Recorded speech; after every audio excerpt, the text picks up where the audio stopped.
Assalamualaikum warahmatullahi wabarakatuh. Perkenalkan, nama saya Rizky Putri Nurani dari Penjas 3B.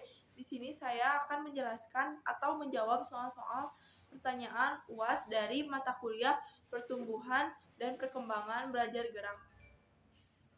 Di sini saya akan menjawab pertanyaan nomor 1, yaitu pertanyaannya, coba jelaskan apa kaitannya konsep pertumbuhan dan perkembangan dengan proses pembelajaran pendidikan jasmani di sekolah dasar.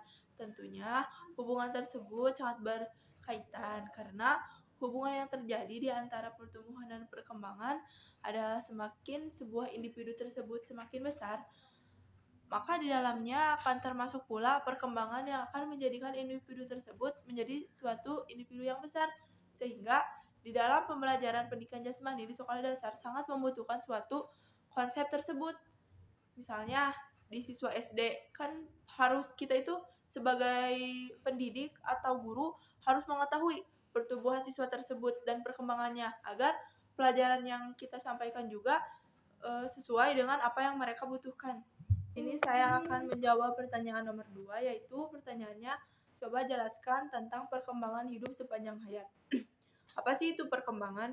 Perkembangan merupakan suatu pergerakan atau perubahan mulai dari tahap konsepsi sampai kepada kematian. Nah, perspektif perkembangan sepanjang hayat ini yaitu setiap individu yang berkembang dari pertama hingga akhir, beberapa bagian dalam perkembangan manusia itu pasti melewati hal yang sama.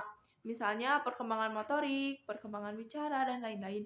Bila kita hidup lebih lama, maka akan muncul kejadian-kejadian alamiah seperti kehilangan pendengaran dan kematian. Ketiga, kenapa stunting sangat berbahaya bagi generasi mendatang? Jelas stunting itu sangat berbahaya untuk generasi mendatang. Mengapa? Karena stunting tersendiri sangat berproses memperlambat perkembangan otak, dengan dampak jangka panjang juga berupa keterbelakangan mental, akan menyebabkan rendahnya kemampuan belajar.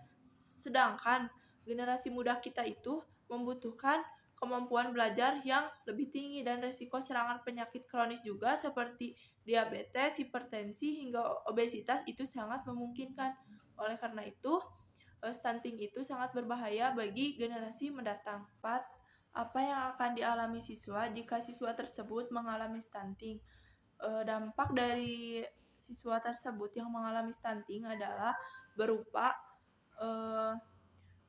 keterbelakangannya mental atau mentalnya rusak, rendahnya kemampuan belajar, dan risiko serangan penyakit kronis seperti diabetes, hipertensi, hingga obesitas.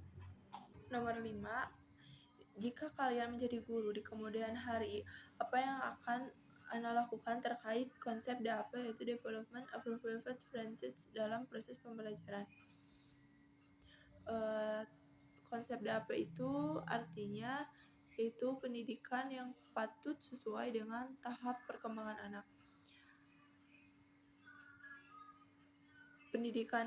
Konsep pendidikan ini merupakan suatu konsep yang sangat dibutuhkan untuk peserta didik di kemudian hari. Mengapa? Karena mempengaruhi proses pembelajaran si anak tersebut.